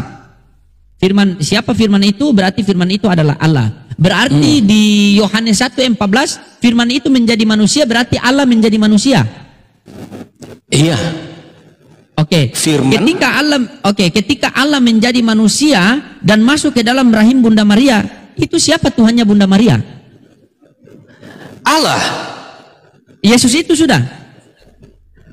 Yesus kalau bicara dalam natur manusianya bukan Allah, karena tadi kan sudah kita jelaskan ya dari awal ya, manusianya bukan Allah. Iya, jadi Allah itu ya keilahiannya, natur keilahiannya itu Allah. Coba Anda baca Yohanes 1:14. Ya, firman itu telah menjadi manusia, atau terus, dalam original teksnya daging. Ya. Tidak baca terus, firman itu telah menjadi manusia dan diam di antara kita, dan kita telah melihat kemuliaannya, yaitu kemuliaan yang diberikan kepadanya sebagai anak tunggal Bapa, penuh kasih, karunia dan kebenaran. Nah, di situ kan ada bunyinya seperti ini. Dan diam di antara kita, dan kita telah melihat kemuliaannya, kemuliaan yang diberikan kepadanya, betul? Betul. Ya, berarti di situ ada yang memberi, ada yang menerima, sepakat? Iya. Oke, yang memberi siapa? Allah. Yang menerima siapa? Yesus. Nah, di antara yang memberi dan yang menerima yang mana Tuhan? Tuhan Allah, dan itu diberikan kepada kemanusiaannya. Jadi yang mana yang Tuhan? Antara memberi dan yang menerima yang mana Tuhan? Diberi di sini setelah menjadi manusia loh bro, perhatikan ya. Iya, berarti yang memberi dan yang menerima yang mana yang Tuhan? Yang memberi itu Allah Bapa. Iya, saya tahu yang memberi dan yang menerima yang mana yang Tuhan. Manusia Yesus bukan Tuhan, tetapi yang memberi itu adalah Tuhan Allah. Sebentar dulu, ada pilih dua objek yang bentuknya sama. Sebentar dulu bang. Oh iya. Sebentar. Pilih dua objek yang bentuknya sama. Oke. Maksudnya apa itu? Pilih dua objek yang bentuknya sama. Kenapa ada begitu? Udah tahu, coba pilih situ yang bentuknya sama coba. Yang sama, sudah. bukan yang duinatur. Ini bagus ya. Tapi Ya, ini saya bahas dengan Pak Nover, baru saya mulai bisa paham Pak Nover. Karena di situ Yohanes 1:14 kan bunyinya begini.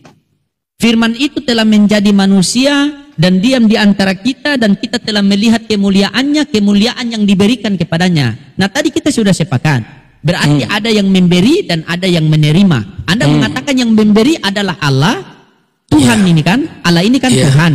Nah, Tuhan memberi kepada Yesus, betul? Karena Yesus yang menerima. Iya. Oke. Berarti Yesus ini Tuhan atau bukan ini? Yesus itu kan manusia. Iya, manusia, berarti bukan Tuhan dia kan? Kalau kita bicara kemanusiaannya, ayo kemanusiaannya. Kalau kita bicara keilahiannya, maka perhatikan konteks mana dikatakan keilahian, konteks mana dikatakan kemanusiaan. Makanya jangan dilupakan ini bukan retorika ini bang. Perhatikan bang ya, perhatikan sebentar dulu bang Loding, bentar. Nanti Anda bertanya lebih tajam lagi. Saya jelaskan dulu. Firman itu telah menjadi manusia. Kata menjadi ini kan sesuatu yang telah terjadi, yaitu proses inkarnasi itu, atau ketika Allah menjadi manusia itu kan. Nah, ketika dia menjadi manusia, diam di antara kita atau ada di dunia ini, betul? Ini kan setelah dia menjadi manusia, betul kan? Sebelum dia menjadi manusia ada istilah memberi kemuliaan atau tidak memberi, tidak ada kata itu. Tetapi kata selanjutnya, kemuliaan diberikan itu ketika Yesus itu ya sudah ada di dunia ini dalam kemanusiaan. Tetapi kalau dalam keilahiannya, sebelum ada di dunia ini dia sudah ada. Makanya ketika dipertanyakan yang memberi di sini siapa? Ya Allah Bapa. Diberikan yang kepada memberi siapa? Diberikan kepada Yesus. Oke, diberikan yang kepada Yesus. Allah Bapa.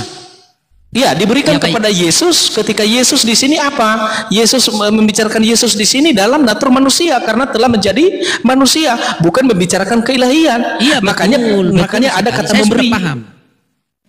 Saya sudah paham natur Yesus, nama Yesus itu adalah nama natur manusianya. Saya sudah paham itu. Yang memberi di sini kan Allah, yang memberi di sini kan Allah, yang menerima kan Yesus. Betul tidak? Iya. Iya. Berarti ada yang memberi, ada yang menerima. Nah, di antara yang memberi dan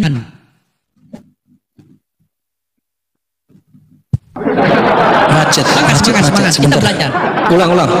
Macet. Oh, macet. Sabar, macet. Nih. Firman itu telah menjadi manusia dan diam di antara kita, dan kita telah melihat kemuliaannya, kemuliaan yang diberikan kepadanya. Berarti yang memberi adalah Allah, yang menerima adalah Yesus. Sepakat kan? Iya, sepakat. Iya, oke. Di antara yang memberi dan yang menerima, yang mana yang Tuhan? Yang Tuhan, yang memberi. Yang menerima. Yang Tuhan yang memberi, bukan Tuhan. Iya dong. Berarti Yesus bukan Tuhan. Enggak Bang, perhatikan keutuhan penyampaian saya. Coba jujur lah.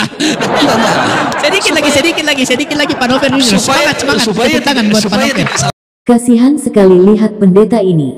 Bukan karena kurang pintar, tapi karena menolak waras. Logika sederhana ia buang jauh-jauh, hanya demi membodohi jemaatnya sendiri. Ayat Alkitab jelas, Yesus mengaku sebagai utusan, sebagai hamba, bahkan menyebut Allah sebagai Tuhannya. Tapi di mulut pendeta ini, semua dibalik, Yesus dipaksa jadi Allah.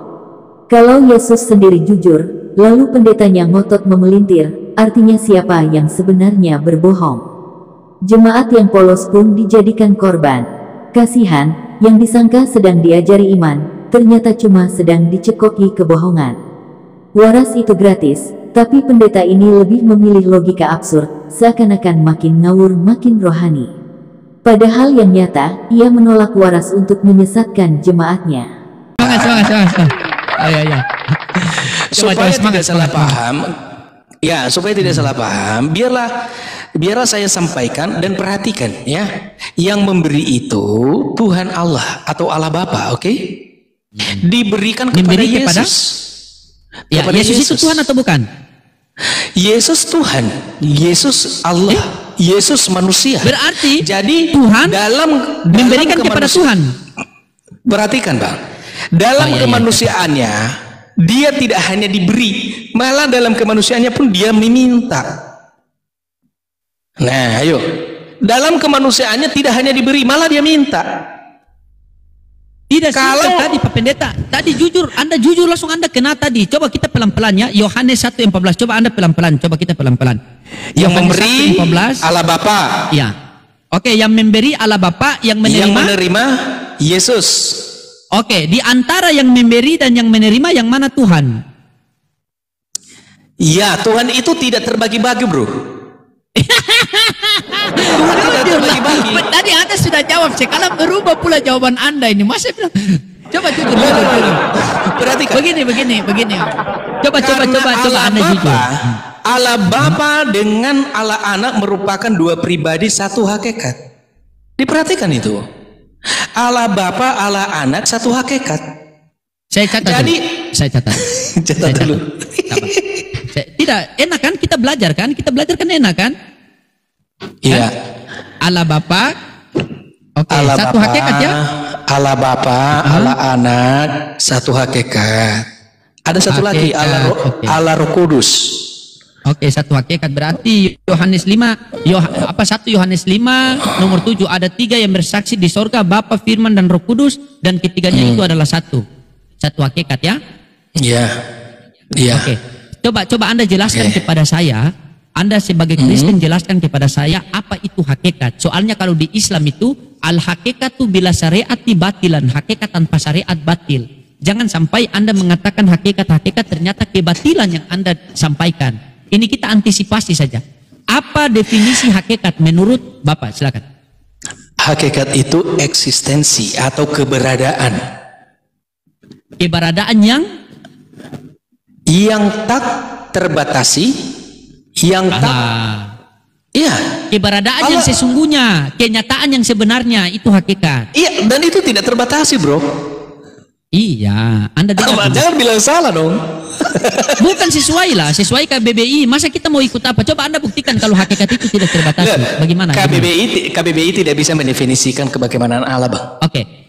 Oke, menurut Anda hakikat itu apa? Itu tadi eksistensi atau keberadaan atau esensi, kenyataan. Keberadaan, kenyataan yang sebenarnya.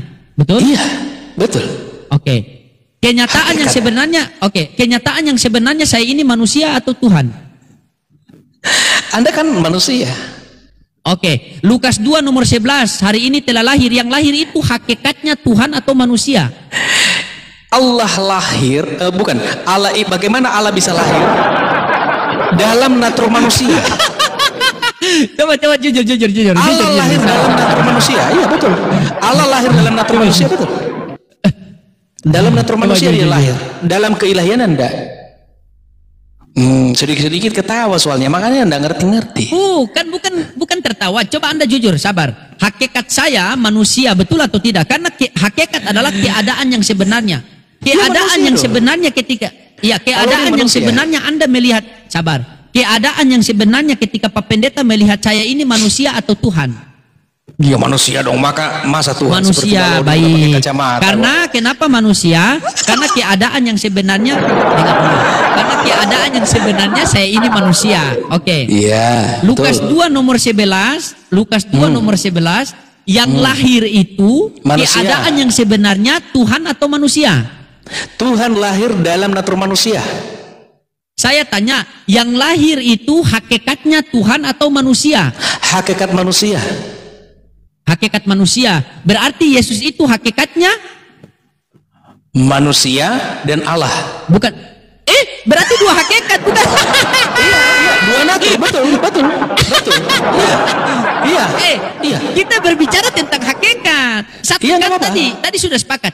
Ada 3 yang bersaksi di sorga. 1 Yohanes 5 nomor 7. Ada 3 yang bersaksi di sorga. Bapa, Firman, dan Roh Kudus. Dan ketiganya adalah Esa. Iya. Satu. Iya sama. Begini Pak Pendeta. Sebenarnya begini. Oke, begini Pak Pendeta ya. Makanya saya jelaskan tadi. Sebenarnya Yesus itu Pak Pendeta, dia adalah pelantara. Karena begini, Yesus mengatakan seperti ini. Tidak ada seorang pun yang sampai kepada Bapa tanpa melalui aku. Karena aku adalah jalan dan keselamatan hidup. Barang siapa yang percaya kepadaku, maka dia akan memperoleh hidup yang kekal. Ya. Nah, di sini Pak Pendeta, saya sebagai orang Islam, saya percaya kepada Yesus itu sebagai jalan dan kebenaran. Karena tujuannya adalah Bapa, yaitu Tuhan. Berarti ayat ini menegaskan Yesus ini adalah pelantara antara manusia dan Sang Maha Pencipta. Yohanes 3:34, siapa saja yang diutus oleh Allah, maka dia menyampaikan firman Allah. Jadi seluruh para nabi adalah jalan dan keselamatan hidup Pak Pendeta. Ketika kita hidup di zamannya Nabi Musa, berarti jalan dan keselamatan hidup kita harus mengikuti Nabi Musa. Karena Nabi Musa adalah jalan dan keselamatan hidup. Dengar dulu. Karena Nabi Musa, dengar dulu Pak. Karena Nabi Musa adalah jalan dan keselamatan hidup pada masanya, pada umatnya, pada zamannya. Ketika kita hidup di zamannya Abraham atau Ibrahim, berarti jalan dan keselamatan hidup kita harus mengikuti Ibrahim. Karena Ibrahim adalah jalan dan keselamatan hidup pada masanya, pada umatnya, pada zamannya. Ketika kita hidup di zamannya Yesus, maka kita harus mengikuti Yesus. Karena Yesus adalah jalan dan keselamatan hidup pada masanya, pada umatnya, pada zamannya. Ketika sekarang kita hidup di zamannya baginda Rasulullah Muhammad SAW, la nabiya ba'da, tidak ada lagi nabi, maka jalan dan keselamatan hidup harus kita mengikuti Nabi Muhammad SAW. Karena Nabi Muhammad SAW adalah jalan dan keselamatan hidup pada masanya, pada umatnya, pada zamannya. Wa ma arsalnaka ila rahmatan lil alamin. Tidak kami utus engkau Nabi Muhammad selain membawa rahmat untuk alam semesta ini. Apakah benar Nabi Muhammad itu adalah jalan dan keselamatan hidup? Quran surah Al-Imran ayat 31.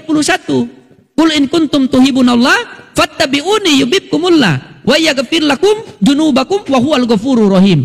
Katakanlah Nabi Muhammad kepada umatmu, apabila mereka ingin aku mencintai mereka, maka ikutilah kamu dan akan kuhapuskan dosa-dosa mereka.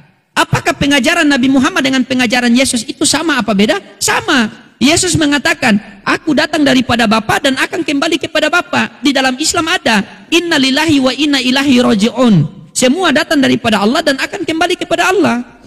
Yesus berkata seperti ini, aku berkata-kata bukan dari diriku sendiri, melainkan daripada Dia yang mengutus aku. Di dalam Al-Quran dikatakan sama. Nabi Muhammad berkata-kata bukan dari dirinya sendiri, melainkan wahyu yang turun daripada Allah Subhanahu wa Ta'ala. Yesus datang kepada Bani Israel. Yesus mengatakan, wahai orang Israel, Tuhan Allah kita, Tuhan itu Esa. Nabi Muhammad dikatakan dalam Quran surah Al-Ikhlas ayat 1. Katakanlah Nabi Muhammad, Allah itu Esa, satu. Yesus mengatakan dalam Yohanes 17:3, inilah hidup yang kekal itu, mengenal engkau satu-satunya Tuhan yang benar dan mengenal aku Yesus Kristus yang telah engkau utus. Di dalam Islam ada, asyhadu an la ilaha illallah wa asyhadu anna Muhammadar Rasulullah. Dengan kalimat itulah kita hidup dan dengan kalimat itu pula kita mati. Ingat Pak Novir ya, musibah yang paling terbesar pada diri kita bukan kita kehilangan harta, pangkat, jabatan, bukan. Tetapi musibah yang paling terbesar pada diri kita ketika kita mati tanpa ketaatan kepada Tuhan yang benar. Silakan, Anda tanggapi. Ya, baik. Ya, jadi inilah semangatnya spirit Muslim ya, memang begitu ya, dan kita menghargai itu ya teman-teman. Tapi kita itu sudah jelas di dalam Alkitab kita ya mengenai Yesus. Jadi sebelum Musa pun ada, Yesus itu sudah diberitakan teman-teman ya. Sejak Adam dan Hawa, Yesus sudah diberitakan kepada mereka. Itu mengenai janji di dalam kejadian berapa itu ya? Bahwa di situ ada mengatakan keturunan perempuan ini akan menghancurkan kepala keturunanmu. Oke, Kejadian 3 ayat 15 kalau nggak salah itu ya. Silakan dibaca. Jadi mulai dari situ sebenarnya setiap orang di dalam perjanjian lama mereka percaya kepada Yesus yang akan datang. Tidak seperti yang disampaikan Pak Pastor ini tadi. Pastor Loading. Jadi di zaman Musa ya kita hidup seperti Musa. Ya Musa juga kan orang yang percaya kepada Yesus, bro. Ya saya juga orang yang percaya kepada Yesus. Semua nabi mereka orang yang percaya kepada Yesus yang akan datang. Kalau ditanya mana ada nama Yesus, enggak ada nama Yesus, itu nama kemanusiaan. Jadi nama Yesus ada setelah Allah menjadi manusia, kan begitu. Makanya tidak masuk akal kalau ditanya mana ada nama Yesus sebelum di dalam perjanjian lama. Nah, Yesus belum menjadi manusia, dia belum menjadi manusia, Allah belum menjadi manusia, bagaimana ada? Nah, sesuatu hal yang harus dipahami bahwa keselamatan itu hanya ada di dalam Yesus. Itu sesuatu hal yang harus betul diperdalam, saudara. Karena dari sejak perjanjian lama itu bicara tentang Yesus yang akan datang. Makanya disimbolkanlah Yesus itu, dan bagi orang yang percaya kepada Yesus, mereka menyembelih domba atau hewan. Nah, itu merupakan simbolis atau tipe atau tipologi dalam bahasa teologisnya, ya kan? Nah, setelah Yesus datang, makanya Yohanes Pembaptis berseru di di Sungai Yordan, lihatlah anak domba Allah yang menghapus dosa manusia. Artinya inilah domba yang sesungguhnya. Nah, teman-teman Muslim kan salah memahami ini. Masa kok Yesus mereka dikatakan domba lah, dianggap seolah-olah dihina? Bukan. Karena itu berbicara tentang Yesus yang akan datang, bukan lagi simbol, tetapi merupakan antitipe asli. Kalau di dalam perjanjian lama hanya bayangan. Nah, sekarang sudah datang yang aslinya. Makanya orang Kristen sekarang tidak lagi datang kepada Allah harus membawa korban disembelih, enggak. Karena Yesus sudah mati untuk kita semua, untuk semua orang yang percaya kepada Dia. Makanya di dalam Yesus ada keselamatan. Makanya Yesus berkata, aku adalah jalan dan kebenaran dan hidup. Nah, perhatikan selanjutnya, tidak ada seorang pun yang datang kepada Bapa kalau tidak melalui aku. Sebenarnya jangan dibacakan begitu saja ayat ini, bro. Ada satu penekanan di sana. Akulah jalan, yang penting. Berarti satu-satunya jalan. Dia mengklaim dirinya jalan. Jangan kemudian kita membayangkan penggunaan kata jalan adalah sesuatu kepastian. Bahwasanya kalau ada orang berharap masuk surga atau selamat bukan karena iman kepada Yesus, maka tidak akan mendapat jalan menuju surga itu, atau mereka tidak akan mendapat hidup yang kekal. Karena di situ ada sesuatu kata yang tidak boleh dipisah. Aku jalan dan kebenaran. Artinya kalau ada ajaran di luar dari ajaran Yesus, itu bukan kebenaran. Karena Yesus itu kebenaran itu sendiri. Aku adalah jalan dan kebenaran dan hidup. Artinya Yesus itu adalah jaminan kehidupan. Hidup yang abadi hanya di surga. Makanya Yesus berkata tidak ada seorang pun yang datang kepada Bapa kalau tidak melalui Yesus. Jadi kita datang kepada Yesus dengan cara menerima dia. Pendeta dengan penuh percaya diri mengutip, Yesus adalah jalan, kebenaran, dan hidup. Betul, sama seperti para nabi lain, Yesus adalah jalan menuju tujuan akhir, yaitu Allah. Jalan itu artinya petunjuk, syariat, tuntunan hidup. Tapi yang bikin ironis sekaligus ngakak, umat Kristen malah berhenti di jalan, bukan sampai tujuan. Ibarat orang mau mudik ke kampung halaman, sudah masuk jalan tol, malah bikin tenda di tengah tol, nyembah aspal, dan bilang, inilah tujuan kita. Padahal logika simpel, siapapun yang normal tahu jalan itu bukan tujuan. Jalan dipakai untuk sampai. Yesus pun hanya mengajarkan, sembahlah Allah yang esa. Tapi pendeta ini justru menyembah jalannya. Akhirnya, alih-alih sampai ke rumah Allah, mereka malah terjebak macet spiritual, sibuk menyembah jalan tol rohani yang seharusnya hanya jadi pengantar. Menerima dia, maka Yohanes 1 ayat 12, yang percaya kepadanya, maka diberi kuasa menjadi anak-anak Allah.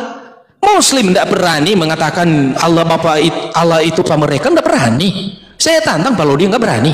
Ayo, berani nggak Pak Loding memanggil? Nggak berani. Jadi hubungan orang Kristen dengan Allah Sang Khalik langit dan bumi, wow, luar biasa hubungan Bapa dan anak. Ya, jadi kita disebut sebagai anak Allah di dalam Yesus Kristus. Kalau Yesus disebut sebagai anak Allah, karena dia itu adalah Allah. Apakah kemudian kalau kita adalah anak Allah disebut sebagai Allah juga? Tidak. Karena kita adalah anak Allah di dalam Yesus. Kita anak adopsi. Kalau Yesus adalah anak tunggal Allah Bapa. Sebenarnya bagaimana anak adopsi? Mana ada Tuhan mengadopsi anak? Anda ini sembarangan. Bukan begitu. Enggak. Begini. Jangan bayangkan begini, Bang. Oke. Kalau misalnya kami mengatakan adopsi atau cangkokan, misalnya kami mengatakan kita ini cangkokan, lalu Anda membayangkan pohon dicangkok dan ini dan sebagainya. Begitu juga adopsi, lalu Anda membayangkan itu dia buat apa? Enggak begitu. Karena di dalam Yohanes 1 ayat 12 itu, barang siapa yang percaya kepada Yesus diberi kuasa menjadi anak-anak Allah. Perhatikan itu.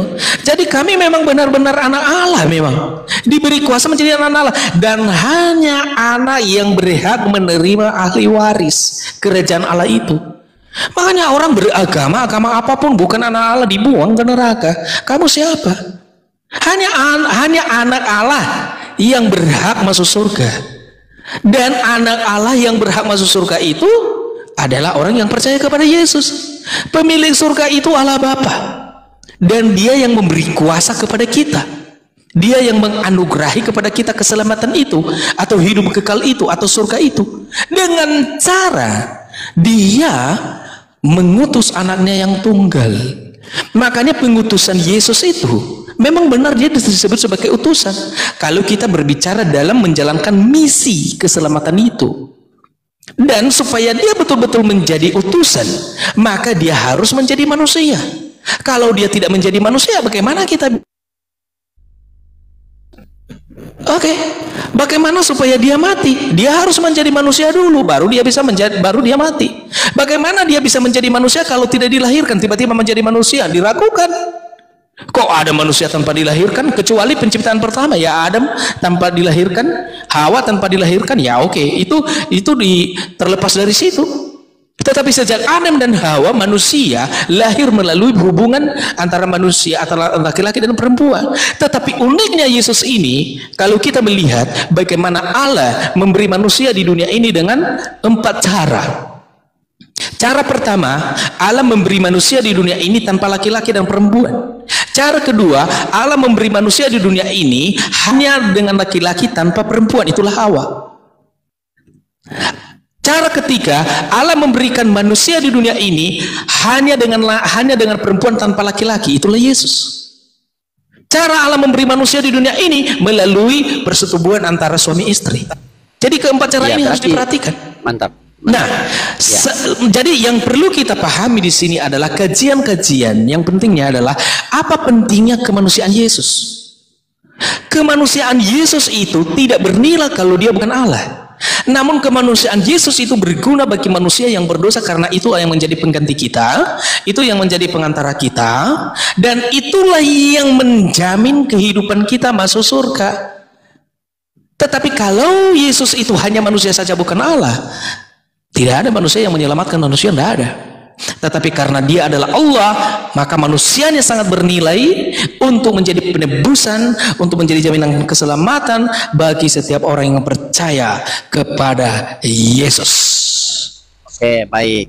Oke, ini mungkin poin terakhir yang pengen saya tanggapi sama Anda, dan saya hanya butuh satu dari Pak Pendeta. Ya, saya sudah follow, mungkin besok-besok kita diskusi lagi. Saya hanya butuh satu saja sama Pak Pendeta, yaitu tolong terakhir ini Anda jujur sama saya. Saya mau tanya sama Anda ya. Kalau menurut Pak Pendeta, Tuhan yang benar itu Tuhan yang terlihat atau tidak terlihat? Tuhan yang benar tidak terlihat, bro. Oke, tidak terlihat. Berarti kalau ada Tuhan yang terlihat, berarti Tuhan tidak benar itu. Betul atau tidak? Itu kemanusiaan Yesus, bro. Kenapa mengarah ke Yesus? Saya tahu maksudnya. Oke, sabar. Berarti Tuhan yang benar itu Tuhan yang tidak terlihat, ya? Iya. Oke, Yesus terlihat atau tidak? Terlihat kemanusiaannya. Ya sudah. Berarti Yesus bukan? Apanya? Bukan apa? Bukan apa? Jujur, saya oke, ulang pelan-pelan.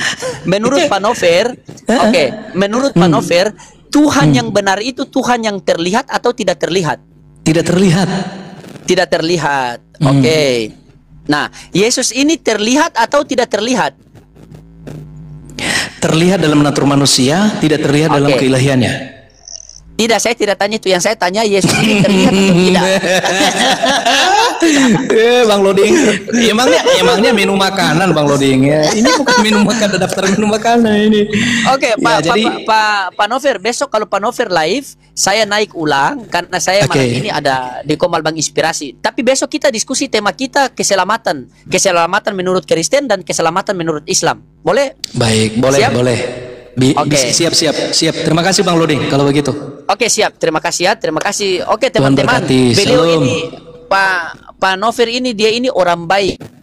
Baik sekali ngeles, baik sekali mutar-mutar. Oke lah, nggak apa-apa. Oke, siap. Oke, siap. Pak Nover ya. Oke, salam toleransi. Lagi kita dialog ya. Yuk. Oke, siap. Oke, teman-teman Muslim di bawah semua, saya pamit dulu. Assalamualaikum warahmatullahi wabarakatuh dan selamat malam Pak Nover.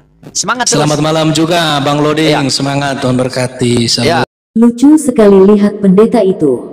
Begitu ditanya, Tuhan yang benar itu terlihat atau tidak terlihat, langsung macet, mampet, kayak septic tank penuh yang sudah tidak bisa menampung lagi. Padahal jawabannya gampang, tertulis jelas di Alkitab sendiri. 1 Timotius 1 nomor 17. Bagi Raja segala zaman, Allah yang kekal, yang tidak tampak, yang esa, hormat dan kemuliaan sampai selama-lamanya. Yohanes 1 nomor 18. Tidak seorang pun yang pernah melihat Allah.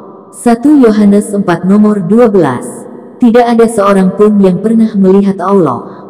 Nah loh, ayatnya jelas, Allah itu tidak terlihat. Jadi kalau Yesus bisa dilihat, bisa disentuh, bahkan bisa ditangkap dan disalib, berarti dia bukan Allah, melainkan hamba utusan Allah. Ironisnya, jemaat dipaksa percaya Yesus itu Tuhan, padahal Bible sendiri bilang Tuhan tidak bisa dilihat. Wajar saja pendetanya macet, sebab kalau terus dipaksa ngomong, pasti meledak kayak septic tank yang ketahan gas.